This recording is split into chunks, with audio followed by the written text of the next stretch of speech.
special press conference on Operation Sindoor.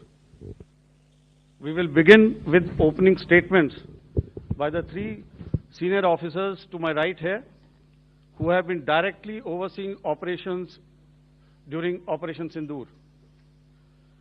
We have Lieutenant General Rajiv Ghai, Director General Military Operations, who will cover the aspects related to land domain. Air Marshal A.K. Bharti, to his right, Director General Air Operations, will provide insights on the air domain. And to my right is Vice Admiral A.N. Pramod, Director General Naval Operations, who will cover aspects on maritime domain. Following their briefings, we will move on to the question answer session. I now request the DGMO to commence the opening brief. Thank you, Sandeep. A very good evening to all of you, ladies and gentlemen. You are all by now familiar with the brutality and the dastardly manner in which 26 innocent lives were prematurely terminated at Pahalgam on the 22nd of April. When you combine those horrific scenes and the pain of the families that the nation witnessed with numerous other recent terrorist strikes on our armed forces and defenseless civilians, we knew that the time had arrived to make yet another compelling statement of our resolve as a nation. Operation Sindoor was conceptualized with a clear military aim to punish the perpetrators and planners of terror and to destroy their terror infrastructure. What I do not state here, of course, is the often stated determination of India and its intolerance to terror. It set into motion a very diligent and microscopic scarring of the terror landscape across the borders and the identification of terror camps and training sites. The locations that emerged were numerous, but as we deliberated more, we realized that some of these terror hubs were now bereft of any presence and had preemptively been vacated, fearing retribution from us. There was also a term of reference and our own binding, self-imposed restriction to target only terrorists and thus prevent collateral damage. There were 9 camps that you are now all familiar with, which were confirmed by our various intelligence agencies to be inhabited. Some of these were in POJK, while there were others that were located in the Punjab province in Pakistan. Nefarious places such as Muridke, the hub center of the Lashkar-e-Taiba, has over the years bred infamous characters such as Ajmal Kasab and the likes of David Headley. What followed was a careful scrutiny of each of these sinister locations, their layout, configuration, even the type of construction in each structure, and the terrain obtained around these.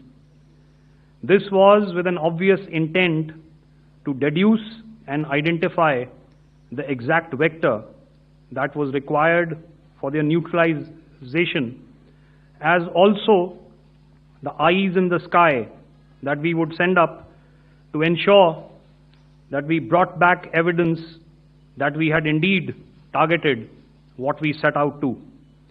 The precise images of these engagements on that fateful and historical night have already been showcased during the first press statement on the 7th of May that was helmed by our Foreign Secretary.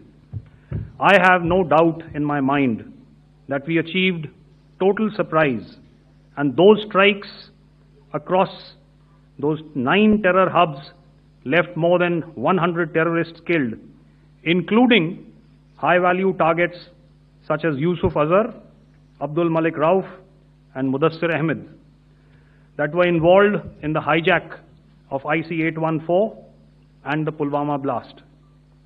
The line of control was also violated soon after by Pakistan, and the erratic and rattled response of our enemy was apparent from the number of civilians, inhabited villages, and religious sites such as Gurudwaras that were unfortunately hit by them, leading to a sad loss of lives.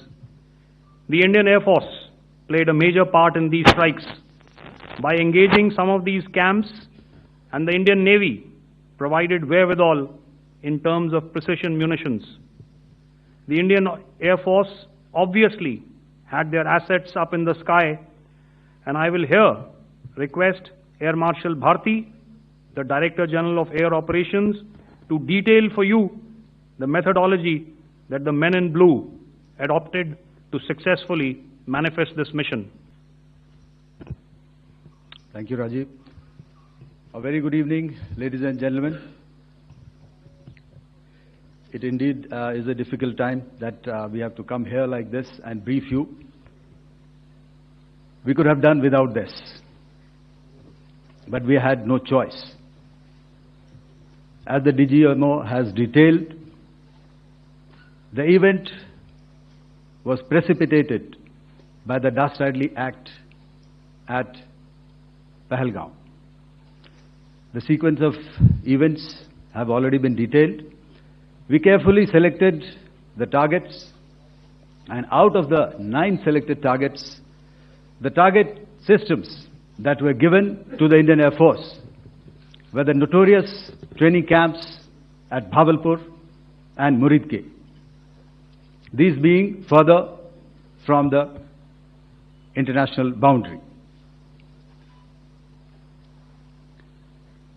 Through critical target system analysis, we analyzed what was to be done to annihilate these targets and plan to engage these targets with precision air-to-surface guided munitions so as to avoid collateral damage.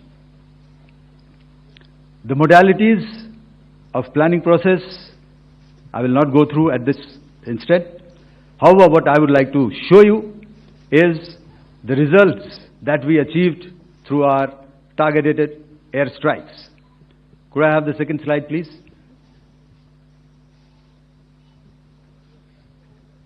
Yeah, change, please.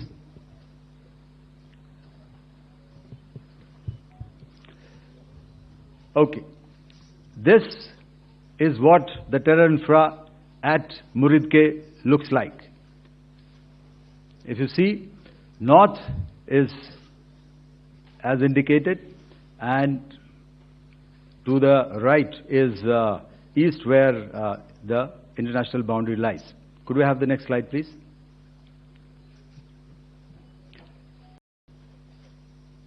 Orientating. Just go back to one slide. Okay. Please have a look at this red building, the series of buildings out here, and this empty ground. Next. If you relate, the empty ground is here, and you see this is the first weapon that is impacting. This is the impact point number 1 on Muridke training camp with our precision guided weapons on early morning 7th. Next, please. Keep your eyes glued for the second weapon coming in and the second impact on the selected target point. Next slide, please.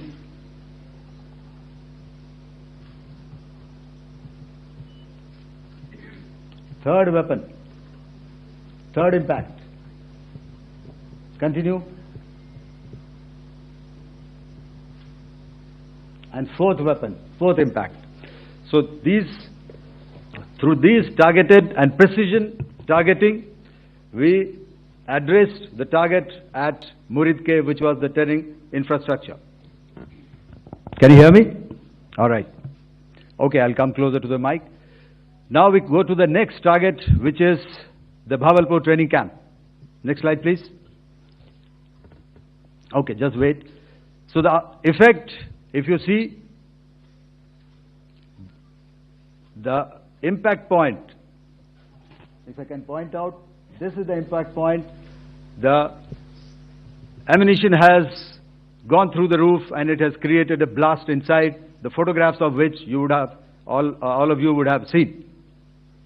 And the red building, after that there was this double-story building. It has been completely decimated by our precision targeting. Next, please. The target system, which was in the north, a series of buildings. I will show you how it looked. Next. Completely destroyed by our precision targeting. Next.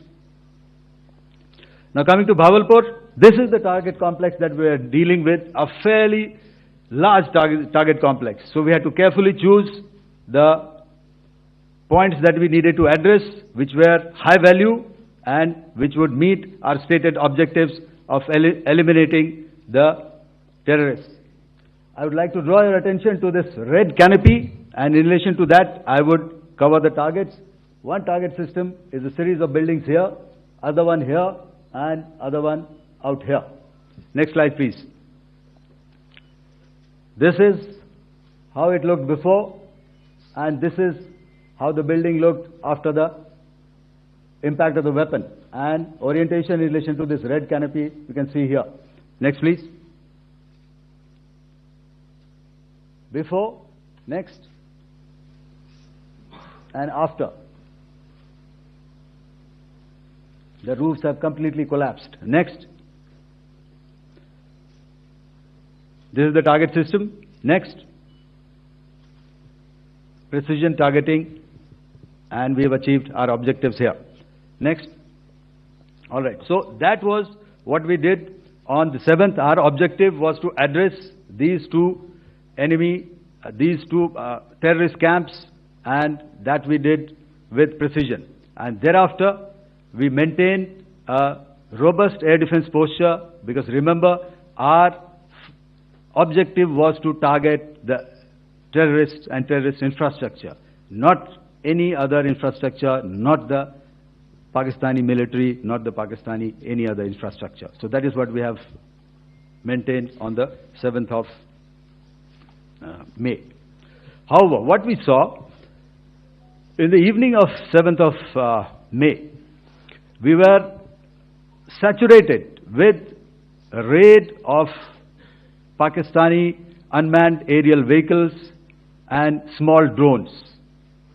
And these came in waves in our civilian areas, over our military installations, and all of them were successfully intercepted. Few of them did manage to land. However, there was not much damage that they did. And we have our robust counter-US hard kill and soft kill systems which did the job. However, the difference here was that we had targeted the terrorists. The adversary now has targeted our civilians and the military infrastructure. So it had to be responded to. So in a quick and calibrated response, that very night, we struck their radar installations at Lahore and close to Gujranwala, the LYT installation, to indicate to him that we are ready, yet we do not want to escalate. Our fight was with the terrorists and not with the Pakistani military establishment. Thank you. Thank you, Air Marshal Bharti. So, ladies and gentlemen, he's outlined operations not only on the night of 6th and 7th of May, when Operation Sindoor commenced, but also on the subsequent night. Being well aware and familiar with the congenital and impulsive nature of our adversary, and even though we did attempt to reach out and communicate are compulsions to strike at the heart of terror, to my counterpart in the immediate wake of Operation Sindoor, the request was brusquely turned down, with an intimation that a severe response was inevitable and in the offing. We were, of course, prepared. Operations on the 7th and the 8th, Air Marshal Bharti spoken about. On the night of 8th and 9th of May, they flew drones and aircrafts into our airspace all across the borders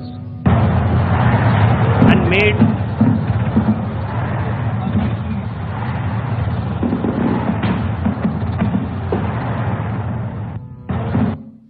made largely unsuccessful attempts to target numerous military infrastructure.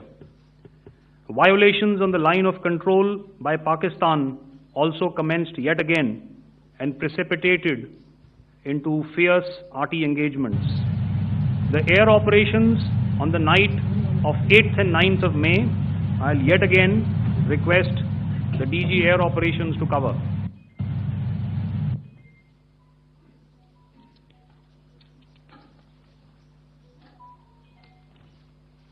So I just covered what happened on the night of 7th and 8th.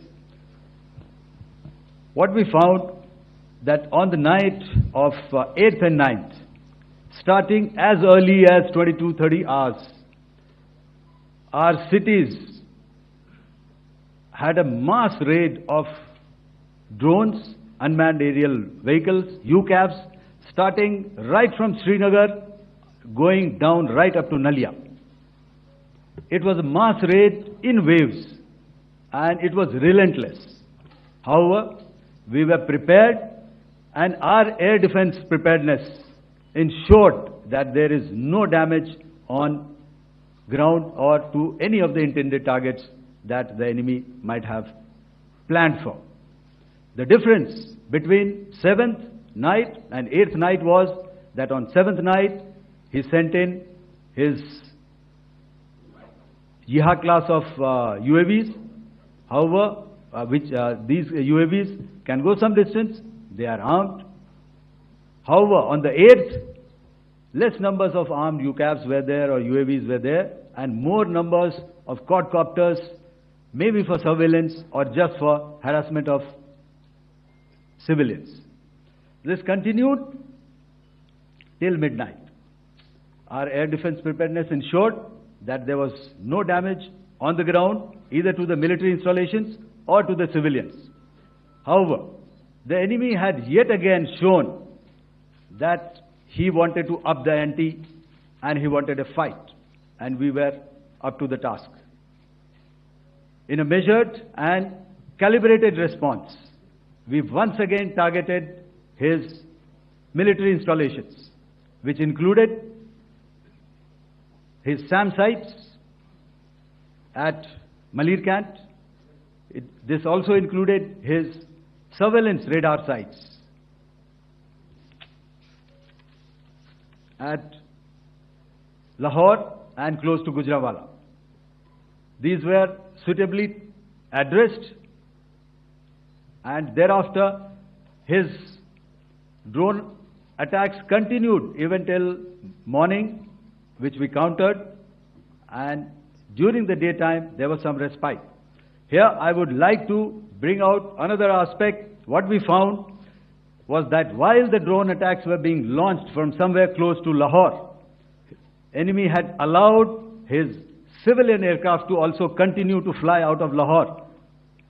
Not only his own aircraft, but international passenger aircraft, which is quite insensitive, and we had to exercise extreme caution, even at the cost of some tactical disadvantage, to ensure that there is no damage to any of the civilian aircraft. And this was also brought out in our press briefing during the day. So I will now hand over to my colleague to cover the events of 9th onwards. On land, we also undertook certain measures such as deployment of air defense and electronic warfare assets to establish an integrated grid with the Indian Air Force, and I have seen and heard some of you wax eloquent about the benefits of such an architecture when it comes to negating and combating air intrusions. We also carried out deployment to include movement of our forces in the land, sea, and air domains.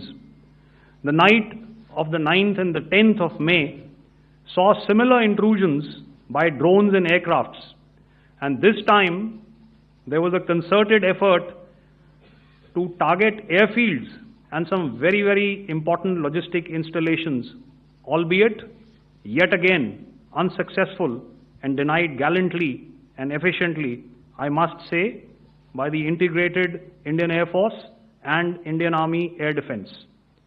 We further strengthened our deployment and also initiated some pressure points to send a very clear and unambiguous message to the other side to desist from any misadventures on land.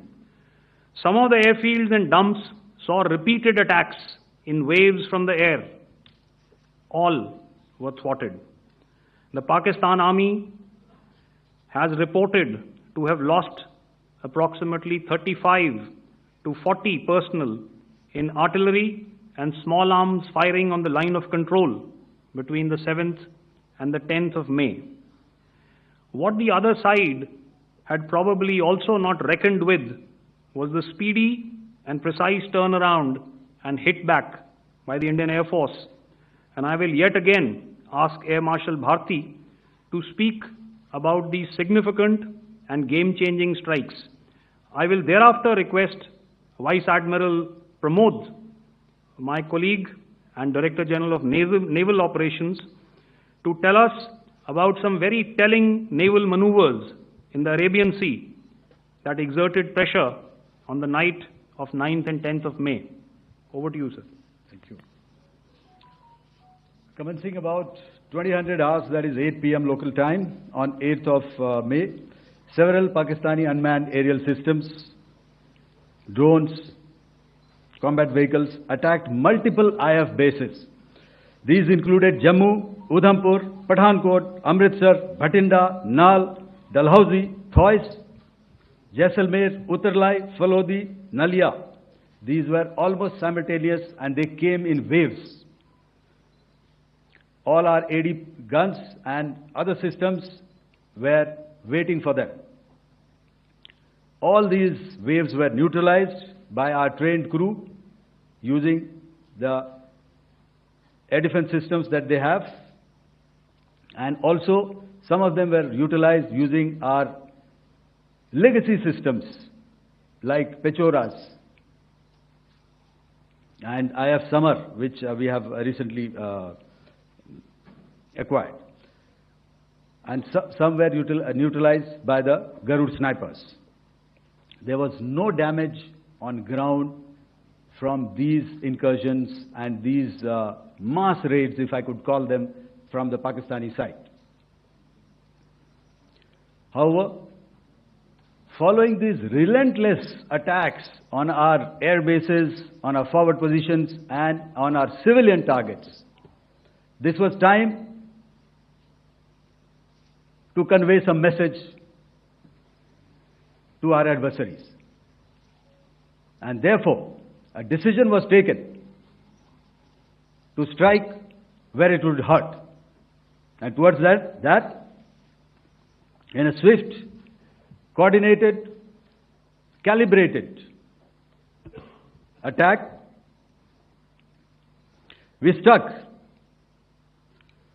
his air bases, command centers, military infrastructure, air defense systems across the entire Western Front. The bases we struck include Chaklala, Rafiki, and mind you, Chaklala is Islamabad, Rahim Yar Khan, Sakar, sending a clear message that aggression will not be tolerated. This was followed by strikes at Sargoda, Bholari, Jacobabad. We also struck the C2 centers at Murid, the UAE complex at Murid, Rafiki, radar at Chunia, which I will show you, Rahim Yar Khan Airfield, and the unmanned combat aerial vehicle hangar at Sakar. I would like to reiterate here that we have the capability to target every system at these bases and more. However, it was only a measured response to instill good wisdom to our adversary to refrain from further escalation. IF's response was directed only at military installations, avoiding civilian and collateral damage. I would now like to show you some of the effects that have been achieved as a result of our air operation.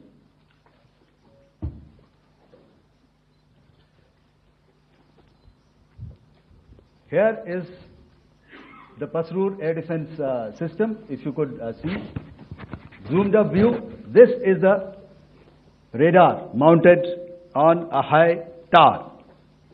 And after the strike,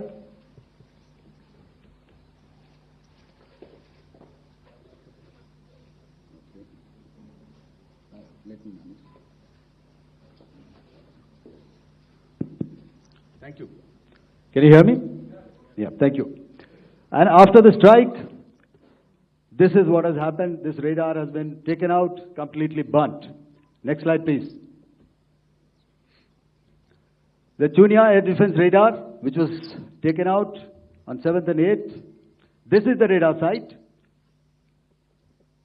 A blown up photograph, once again, on a tower. Not very clear, but what you see very clearly is the after effect after we have struck. The radar head has been completely decapitated. Next slide, please. Arifwala air defense radar. In this complex, you see how it looked before, blown up image, and after really blown up. Next. Now coming to Sargodha airfield. Remember, this is one of their important airfields wherein they have a lot of assets, F-16s, other assets which they keep getting, training institutes. And we have stuck this airfield. It is not, if you zoom in here, then one impact point here on the runway and second impact point of our weapon, precision weapon on the runway. And if you see, this blown up, repairing going on. Same here. Next. Rahim Yar Khan. This is the area we have struck. A deep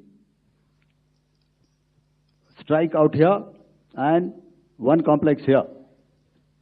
So this is how it looked before, and the same. You see a big crater, another crater here, and this complex after strike neutralized. Next.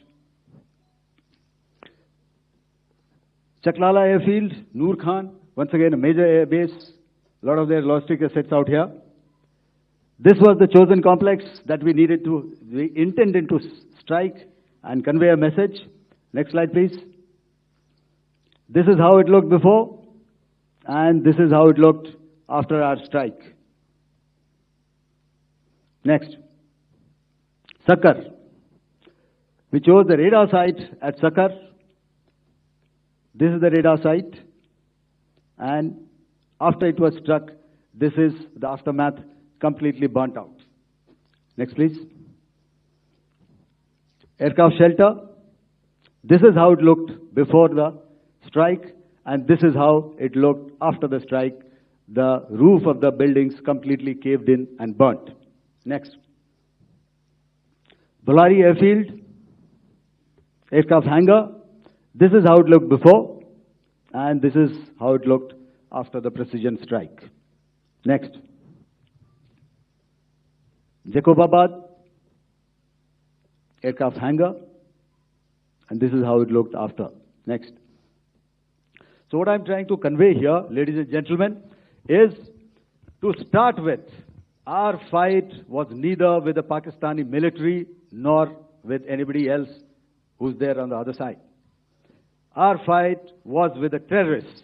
We neutralized the terrorists that we selected to be neutralized, and thereafter we only maintained the air defense posture. However, we were relentlessly pounded by waves after waves, night after night, by his UCAVs, by his drones, and by his other unmanned aerial systems. And that left us with no choice but to retaliate, and yet our retaliation was calibrated, it was graduated, and it was proportionate. Thank you.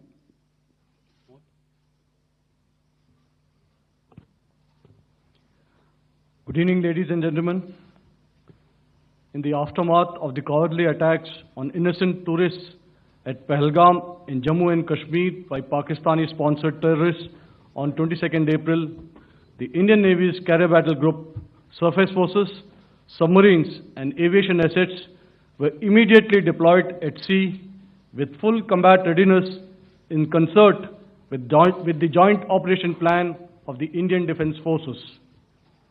You may be aware that we tested and refined tactics and procedures at sea during multiple weapon firings in the Arabian Sea within 96 hours of the terrorist attack. The aim was to revalidate our crew, armament, equipment, and platform readiness to deliver various ordnance on selected targets precisely. Thereafter, our forces remained forward deployed in the Northern Arabian Sea in a dissuasive and deterrent posture with full readiness and capacity to strike select targets at sea and on land, including Karachi at time of our choosing. The forward deployment of the Indian Navy compelled Pakistani naval and air units to be in a defensive posture, mostly inside harbors or very close to the coast, which we monitored continuously. The Indian Navy maintained seamless maritime domain awareness throughout the duration and was entirely aware of the location and movement of Pakistani units. In effect, we had and continue to have good battle space transparency using our maritime domain awareness grid. As you are aware, our response has been measured, proportionate, non-escalatory, and responsible from day one. Accordingly, the calibrated approach considered all options, including the ability of the Indian Navy for offensive action from and at sea. As part of this escalation control mechanism, the application of force by the Navy was planned in a synchronized manner in coordination with the Army and Air Force, the highlight being teams from the three services working closely in an integrated manner. Along with the kinetic actions by the Indian Army and Indian Air Force, the overwhelming operational edge of Indian Navy at sea contributed towards Pakistan's urgent request for a ceasefire yesterday. As we speak, Indian Navy remains deployed at sea in a credible deterrent posture to respond decisively to any inimical action by Pakistan or Pakistan-based terrorists. Thank you. Samno Varna, Jai Hind. Now I'll hand over to Director General Military Operations for further proceedings.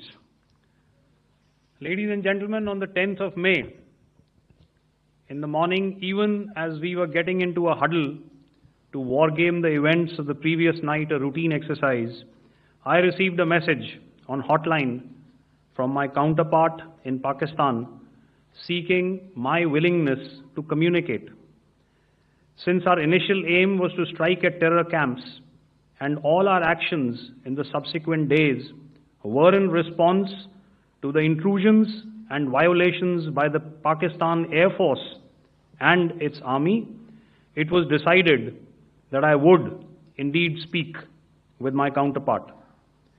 You are already aware, I've seen it being covered on national television, that my communication with the Pak DGMO was conducted at 15:35 hours yesterday and resulted in cessation of cross-border firing and air intrusions by either side with effect from 1700 hours 10th of May, after he proposed that we cease hostilities.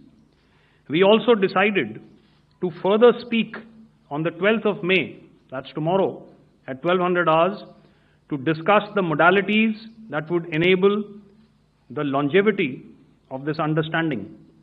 However, disappointingly, and must I add, expectedly, it took only a couple of hours for the Pakistan Army to violate these arrangements by cross-border and across the line of control firing, followed by drone intrusions across the expanse of the Western Front through last night and in the early hours of the morning today. These violations were responded to robustly and dealt with as they must be. We have earlier today sent another hotline message to my counterpart highlighting these violations of the understanding between the DGMOs on the 10th of May and our firm and clear intent to respond to these fiercely and punitively, if repeated tonight, subsequently, or later. In this regard, I must inform all of you that the Chief of Army Staff has earlier today conducted a security review and has granted full authority to our Army commanders for counter-actions in the kinetic domain in case of any violation by Pakistan. In the end, I pay my solemn homage to my 5 fallen colleagues and brothers from the armed forces and civilians who have tragically lost their lives in Operation Sindoor. Our hearts go out to the bereaved families, and we express our solidarity to them in this lifetime and beyond, at this grave juncture in their lives. Their sacrifices shall always be remembered and spoken of in glowing terms by a grateful nation. We have thus far, ladies and gentlemen, exercised, and my colleague Pramod highlighted this, immense restraint, and our actions have been focused, measured, and non-escalatory. However, any threat to the sovereignty, territorial integrity, and safety of our citizens will be met with decisive force.